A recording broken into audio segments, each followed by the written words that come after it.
Hormone replacement therapy. I know this term has a lot of fear attached to it, and I am here to do exactly that. Get that fear out of the way because this fear has been lingering on based on a very flawed study which dates back to 2002, and the study was conducted by the Women Health Initiative. It's very important for you to understand the history before you make any conclusions about things. So let me take you back to history. In 2002, Women Health Initiative put a group of postmenopausal women on hormone replacement therapy with synthetic hormones. And this study was then blown out of proportion because the results that came through were obviously not the best. These women were diagnosed with high risk of heart diseases and, of course, breast cancer. And this fear has been lingering on for decades now, and it is high time we came out in open and started speaking about what had actually gone wrong back then, so that more and more women are made aware of it. Because back then, not just normal people like you and I got scared, but even doctors stopped recommending HRT completely. These women were postmenopausal. It is like they did not even have the sufficient fuel where these hormones, when were injected or reintroduced, could act upon it and make anything out of it, because these hormones were not just administered to postmenopausal women, but they were also synthetic hormones. When we talk about HRT in today's age, we are talking about bioidentical hormones, the hormones that your body is capable of synthesizing. But because after a certain point your ovaries are so tired, they are so slowed down, your ovaries cannot synthesize those hormones which you were able to in your reproductive years. Now, I do not mean that anybody and everyone who has perimenopausal symptoms should get on HRT. Understanding your symptoms, your age is the key. Uh, I've had so many calls in the past.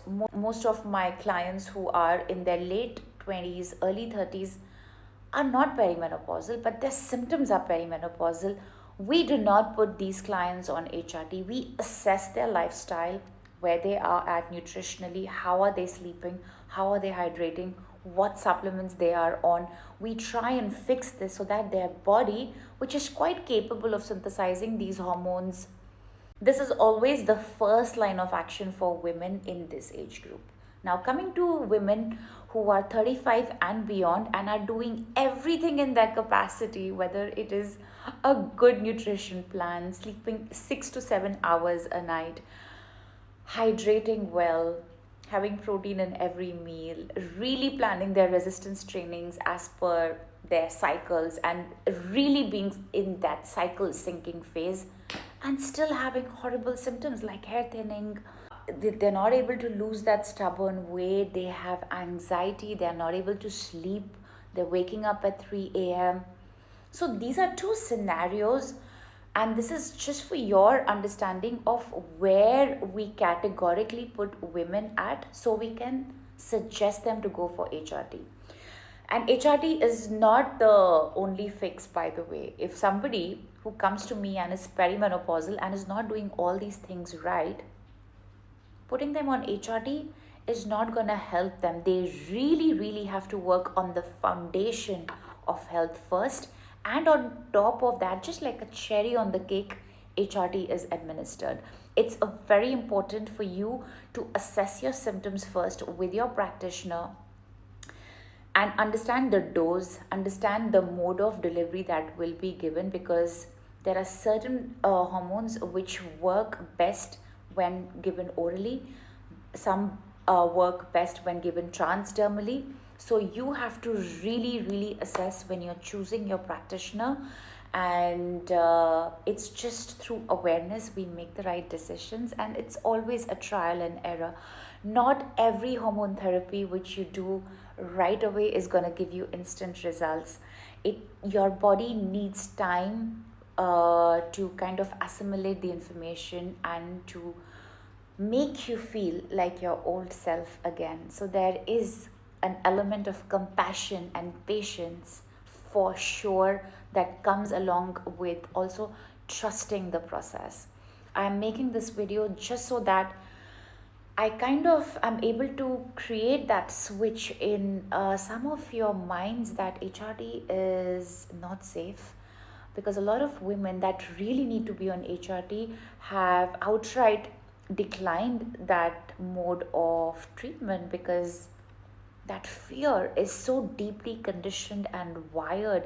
And I completely respect people's opinions of not choosing something which they do not, I think, cellularly feel ready for. But I think dialogues like this and conversations like this will open up a platform for you to go and do your own research of why HRT is considered so unsafe. I hope this video helps, and if you need any more information to know that you are the right candidate for HRT, I'm running a HRT support coaching program so that women like yourself or even younger women who would like to know more about hormones, their cycles, and if their symptoms are speaking a different story. So yeah, this is just something I'm doing to create an awareness in the world of hormones, because I feel when we try and do everything in our capacity and slowly reintroduce few things, that is going to only elevate and optimize our lives and our activities, we will not just live our best life in perimenopause years, but also beyond, because we deserve it, we are worth it. And I want every single woman to know what she is capable of, but that only comes when she is truly and deeply informed. It does not come from a place of fear, it comes from a place of knowing.